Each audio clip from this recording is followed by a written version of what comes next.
You are allowed to be messy, emotional, and still wildly powerful. Softness is not the opposite of strength. It's actually the gateway to your actual power. All right, this one is for the woman who is absolutely crushing it on the outside, but quietly unraveling on the inside. If you are tired of being the strong one, if you feel like your best still isn't enough, if you're constantly chasing more, but secretly craving rest, this episode is for you. We're talking about what it means to let go of Superwoman and finally choose sanity over perfection, because this culture has lied to us. It told us we could be everything to everyone and still have the energy left for ourselves. It sold us the illusion that success equals sacrifice. That if we're exhausted, we're doing something right. And if you bought into that lie like I did, let me just say, you are not broken. You are conditioned. Let's get honest for a second. This idea that we should be thriving at work, crushing it at home, showing up flawlessly on social media, maintaining those perfect bodies, planning holidays,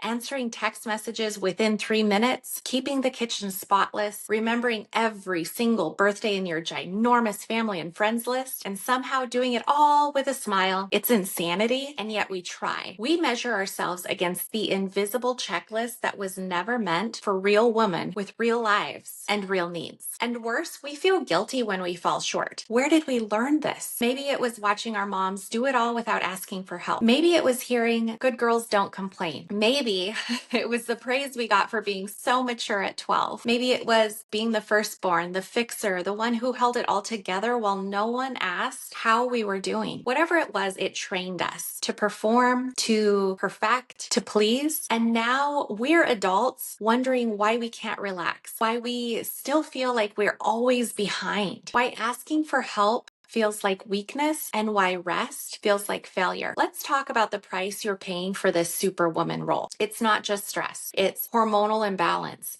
Anxiety masked as productivity, insomnia because your brain just won't shut off, feeling snappy at your kids for things that wouldn't bother you if you were truly rested, resentment towards your partner, even when they're not doing anything wrong, shame because no matter how much you do, it still feels like it's just not enough. And maybe worst of all, you don't even remember who you are anymore. You've spent so long performing roles, mother, manager, mentor, motivator. You forgot what it feels like just to be you. Letting go of Superwoman isn't about giving up. It's about giving yourself back to you. Let me tell you something that I haven't always admitted out loud. There was a point in my life where I was crushing it in every way that looked good on paper. Career, income, responsibilities, appearances, but I was unraveling behind the scenes. The tipping point, I realized I had nothing left for my real life. I had no patience for my kids. I had no spark in my marriage. I was checking all the boxes and going through all the motions. The life that I was building, it looked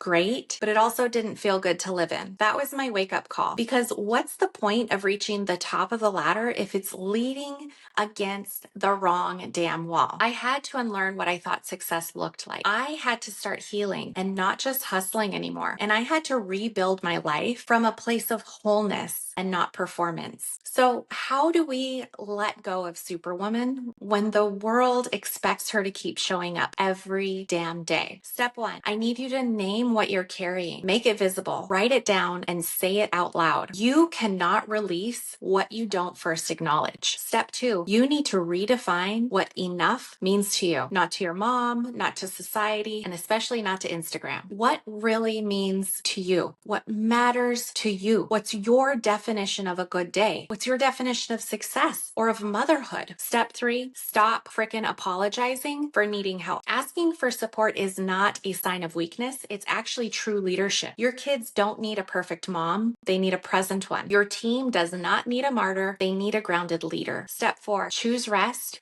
even when it feels uncomfortable. Rest is not earned, it is required. Your worth isn't tied to your output. Silence the guilt, one decision at a time. Step 5, heal your relationship with your own humanity. You, my friend, are not a machine. You are a badass. You are allowed to be messy, emotional, and still wildly powerful. Softness is not the opposite of strength. It's actually the gateway to your actual power. Here's the truth. Superwoman was never real. She was a lie sold to us to keep us busy, burned out, and silent. Letting go of her might actually feel super scary at first, like you're failing. But what you're really doing is you're choosing sanity. You're choosing space. You're choosing your life back. Because at the end of the day, your kids are not going to remember how clean the house was or how many hats you wore. They're going to remember how it felt to be around you. And so will you. This isn't about giving up things that matter. It's about making sure you are one of those things that matter. You are allowed to let go. You are allowed to rest, and you are worthy before you earn a damn thing. And if this hits home, come talk to me. You don't have to carry this alone. And please share this with another high achieving woman who's ready to trade exhaustion for peace.